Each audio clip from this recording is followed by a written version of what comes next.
Virtual Rajasthan देखने वाले सभी दर्शकों का हार्दिक स्वागत है। आज हम आए जालाना डूंगरी के पास में गंगानगर शुगर मिल के हेड ऑफिस, जीएसएम के हेड ऑफिस के अंदर। वहाँ के जो कर्मचारी है वो आज एक विरोध प्रदर्शन कर रहे हैं, सरकार को चेतावनी दे रहे हैं।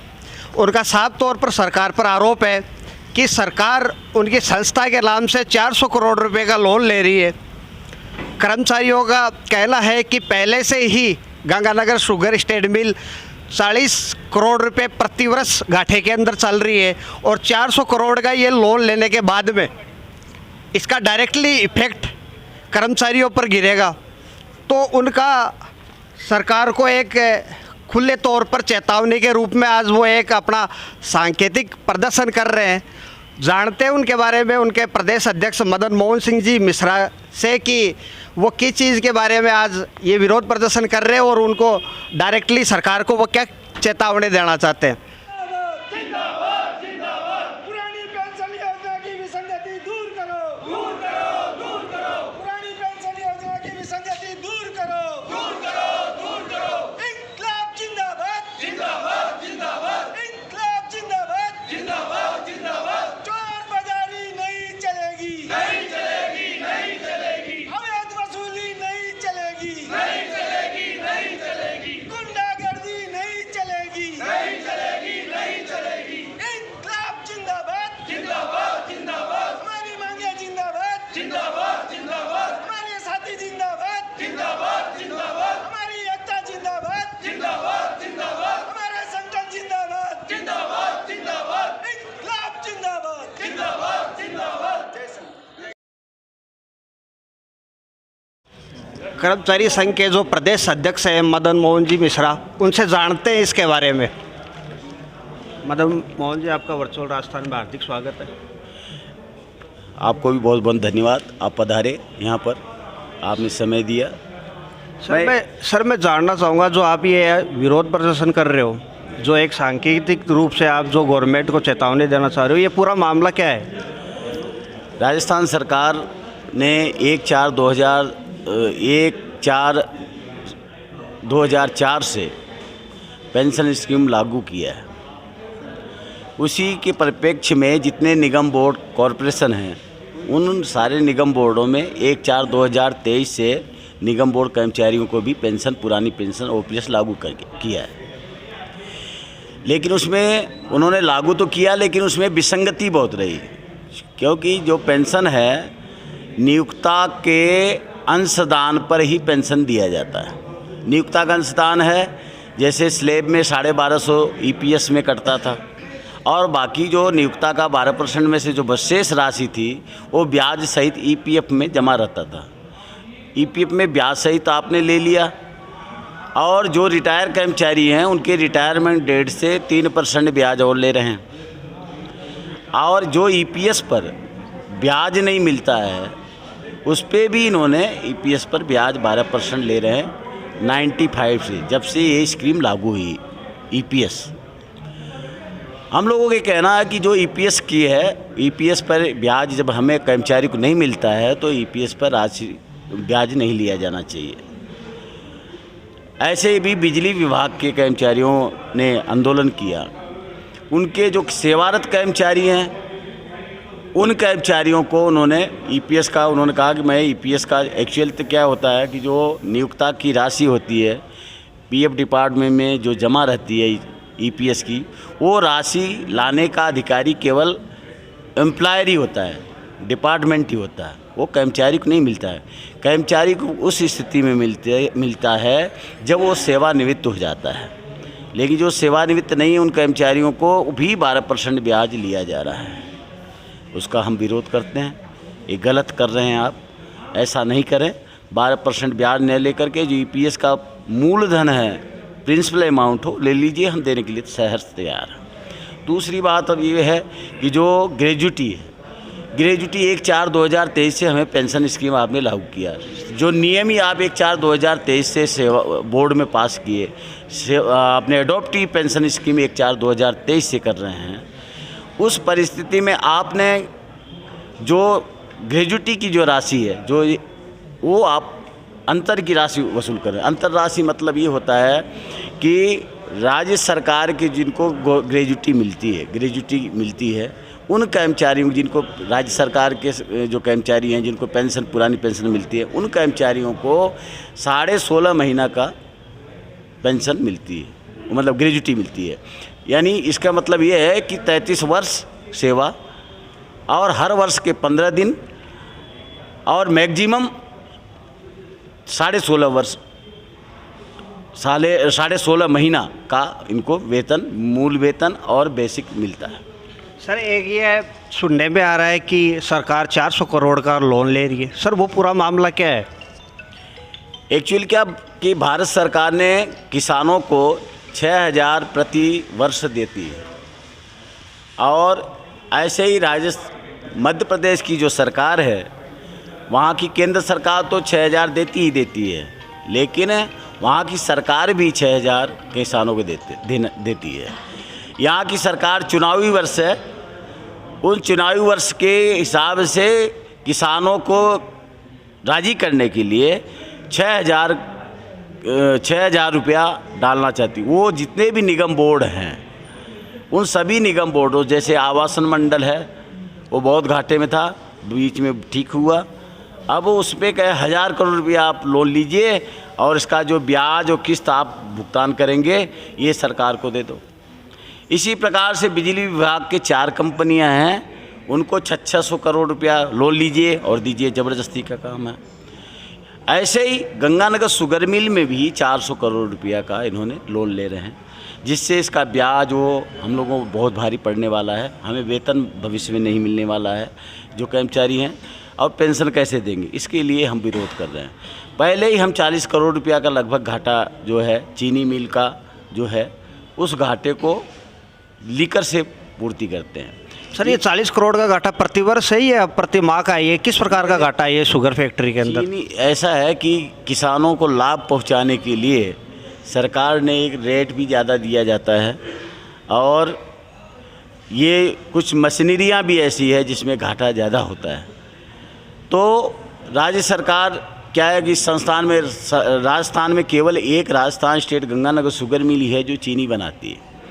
पहले हम लोग जब हमारी जो पुरानी मशीनें थी उससे हम जब प्रोडक्शन करते तो कम घाटा आता था, बल्कि अब जो नई मशीनें लगा के उन्हें ज़्यादा घाटा आ रहा है 40 करोड़, उसको हम लीकर से पूरा करते हैं। उनमें जो कर्मचारी हैं उसको सीजनल कर्मचारी बोला जाए। सीजनल मतलब इनको सीजन में काम करते हैं और सीजन में पूरा तनख्वाह देते हैं। उनको एक्चुअल क्या परमानेंट ही कर्मचारी हैं, उनकी पे स्केल परमानेंट है, ग्रेजुटी मिलती है, डेथ होने पर उनको अनुकंपा नियुक्ति मिलती है, सारे लाभ मिलते हैं। केवल उनमें चूँकि 4 महीना सीजन चलता है चीनी मिल, तो 4 महीना का पूरा वेतन, बेसिक डीए वगैरह सब मिलता है, और उसके बाद में इनको एक इन्होंने क्या नाम है एक लाभ के लिए एक अलग से एक राशि इनको 20-30% इनको वहाँ घर बैठे दिया जाता है।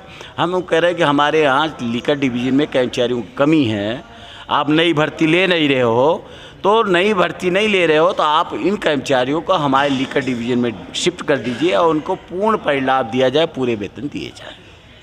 सर आपने ये जो आंदोलन किया है, जो एक सांकेतिक रूप से गवर्नमेंट को आपने एक चेतावनी दी है, अगर सरकार आपकी बात या मांगे नहीं मानती है तो अगला आपकी रणनीति क्या होगी?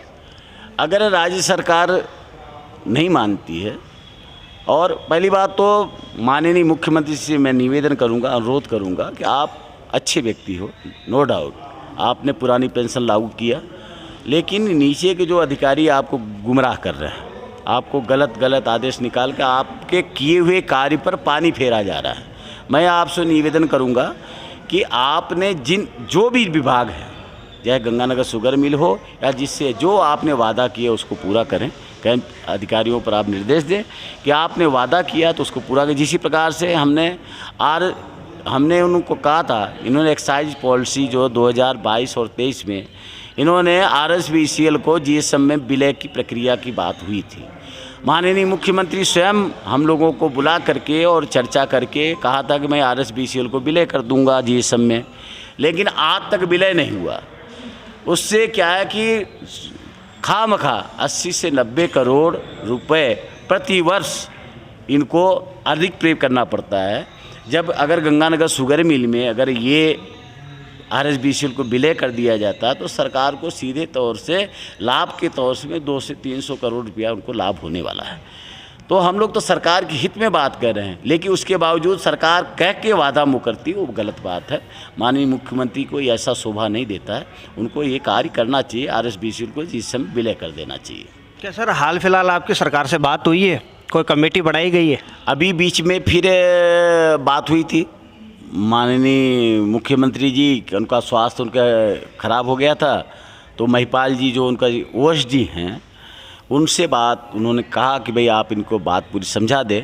हमारे जोधपुर के हम चूँकि माननीय मुख्यमंत्री के क्षेत्र के ही हैं, हम उनके क्षेत्र से आते हैं, तो उन्होंने जोधपुर के लिए एक जो क्षेत्र है उनका सरदारपुरा, उस क्षेत्र के लिए उन्होंने स्पेशल माननीय अपने श्रीमान महिपाल जी को लगाया हुआ है।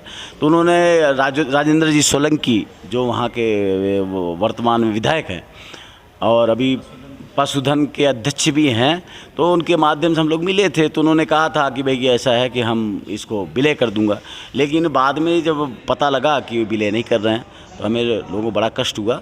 और मैं चाहूँगा माननीय मुख्यमंत्री से पुनः प्रार्थना करता हूँ, निवेदन करता हूँ कि राज्य हित में आप RSBCL को जिस समय विलय करें, राज्य हित में ये जो 400 करोड़ रुपया आप गंगानगर शुगर में एक प्रॉफिट का संस्था है, आपसे 1 रुपया लेता नहीं है, आपको देता ही देता है, आप जो है उसको ले लीजिए, लेकिन आप इस तरह के जो 400 करोड़ का लोन लेकर इसको बर्बाद मत करिए इस संस्था को, ये अनुरोध करता हूँ, प्रार्थना करता हूँ।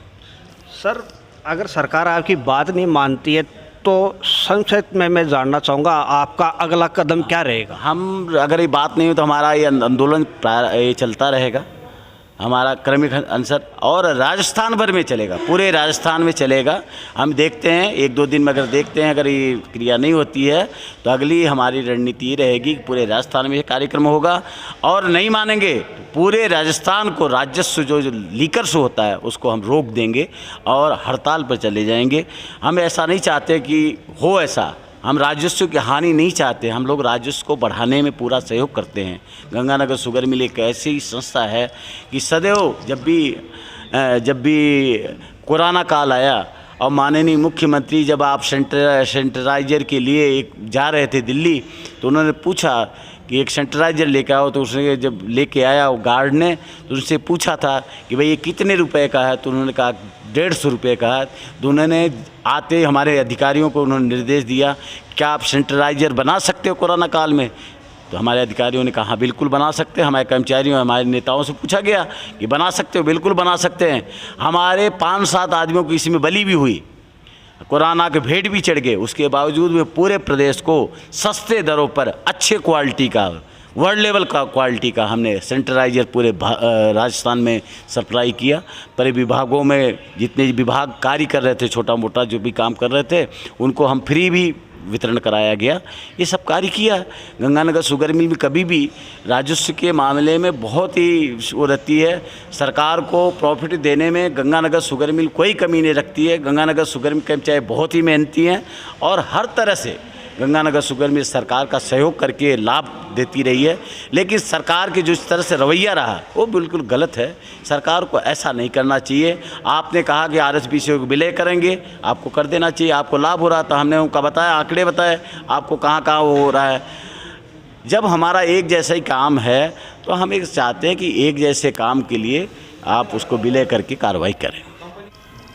सर कोरोना काल में जब गंगानगर शुगर मिल ने सैनिटाइज़र बनाए तो लगभग हमने 40 लाख रुपए के कोरोना में सैनिटाइज़र हमने फ्री में सरकारी कार्यालयों में बांटे। और उसके बाद में उसी समय हमने सबसे पहले गंगानगर शुगर मिल की तरफ से ये लिख के दिया था कि हम 1 दिन की 2 दिन की जो भी वेतन हमारी सहायता के हिसाब से राजस्थान के जितने भी लोग हैं जो कोरोना महामारी की चपेट में आ रहे हैं उनको राहत पहुंचाने के लिए राजस्थान सरकार को हमने हमारी 1 दिन की तनख्वाह के लिए लिख के दिया। उसके बाद में सरकार ने एक आदेश किया, उसी समय हमने 30 करोड़ रुपए हमने सरकार को इस 1 दिन के वेतन के अलावा 30 करोड़ रुपए दिया बगैर सोचे समझे कि भाई सरकार को अभी ज़रूरत है और सरकार की हमें सहायता करनी चाहिए, और सरकार हमारे से ये लूटने का काम क्यों कर रही है? जबकि हमें ये ईपीएस पे ब्याज नहीं मिलता है, ईपीएस पे हमारे से ब्याज ले रही है। ये योजना हम अगर सरकार को दे रहे हैं तो हमारे तो प्रॉफिट का डिपार्टमेंट है, हमारा बोर्ड है, हमारी सरकार नहीं है, हमारा बोर्ड है, बोर्ड हमारी सरकार है, और बोर्ड का निर्णय हम लेके और इसको लागू कर सकते हैं। हमारा पैसा हम जमा करा सकते हैं कि हमारा प्रॉफिट का पैसा है वो, लेकिन वो प्रॉफिट का पैसा सरकार सारा ले रही है, और जब हमारे देने की बारी आती है तब सरकार हमारे पास कुछ नहीं है। तो ऐसे अवैध वसूली को बंद करें, और हमारे जो 400 करोड़ का जो लोन ले रही है सरकार, तो 400 करोड़ का लोन हम चुकाएंगे कैसे? कर्मचारियों को देने के लिए तो आपके पास पेंशन के हमारे पास करीब 22 करोड़ रुपया हमारे को जमा कराना पड़ता है इसका, ईपीएस का, इसका इंटरेस्ट का, और 22 करोड़ रुपया वो नहीं देके हमारे से और 400 करोड़ का लोन ले रही है। क्या अर्थ है? क्या दोगली नीति है सरकार की? कर्मचारियों को किस तरह से ये ट्रीट करना चाहते हैं, मैं नहीं समझता sir. Ganganagar sugar mill sir, एक जो पुरानी पेंशन योजना है उसमें कहा जा रहा है कि उसमें बहुत सारी विसंगति है, वो विसंगतियाँ क्या है सर? सर, इसमें मोस्टली आप अगर एक मैथमेटिकली कैलकुलेशन से शुरू करेंगे ना, तो जो जैसे अभी काफ़ी सारे यहाँ हमारे रिटायर्ड कर्मचारी बैठे हैं, वो दूर दूर से चल कर आए। अगर यही एक तर्क संगत बात होती तो वो बिना कहे बिना सोचे समझे इसको आराम से जमा करवा देते। पर अब हकीकत ये हो रही है कि जैसे कोई कर्मचारी है 60 साल में रिटायर हुआ, वो 65 साल का हो गया, अब उसे किसी से 28 लाख रुपए, किसी से 30 लाख रुपए जमा करवाए जा रहे हैं। अब उसी कर्मचारी को, सीनियर सिटीजन को अगर बैंक से ब्याज पे देखे तो लगभग 8.20%, 8.25% पे इनको इंटरेस्ट रेट मिलता है, जिसमें 28-30 लाख रुपए का अप्रोक्सीमेटली 20,000 रुपये तो उसका ब्याज मिलता है, और उसको पेंशन मिलेगी अप्रोक्सीमेटली 45,000, 47,000। अब 47,000 में जब अपन देखें तो 20,000 तो उसका ब्याज ही हो गया, उसको मिल गया रहा है 27,000 रुपये, और वो 27,000 रुपये उसको खुद के पैसे लेने में अप्रोक्सीमेटली 10 साल लगेंगे। मतलब वो 75 साल तक का होगा, तब तक तो वो केवल खुद का पैसा ले रहा है। अब 75 साल के बाद जीने की क्या प्रत्याशा है? अपने भारत में या राजस्थान में अपन देखें तो जीवन की जो प्रत्याशा रहती है लगभग 70 साल की उम्र खींच के रही है। तो जब इस स्थिति में नुकसान किनका हो रहा है? कर्मचारियों को जीते जी मारने का प्रयास किया जा रहा है। जो लोग घर अपना कैसे भी काम चला रहे हैं उनको लोन लेके उनको बर्बाद करने का काम किया जा रहा है। और इसमें मेनली जो रहा है कि इसमें इस तरह की तर्क विसंगत दे दिया कि ईपीएस पे ब्याज ले रहे हैं, या मतलब जो पैसा आप लीगल तरीके से अगर इसको देखें तो इसको काफ़ी ईजी किया जा सकता था। मुख्यमंत्री जी ने एक बड़ा सपना देखा था कि जो कर्मचारी रिटायर्ड हो रहे हैं उनको पेंशन मिलती रहे, उनको लाभ मिलता रहे, बल्कि उसके बजाय कर्मचारियों को गला घोटा था।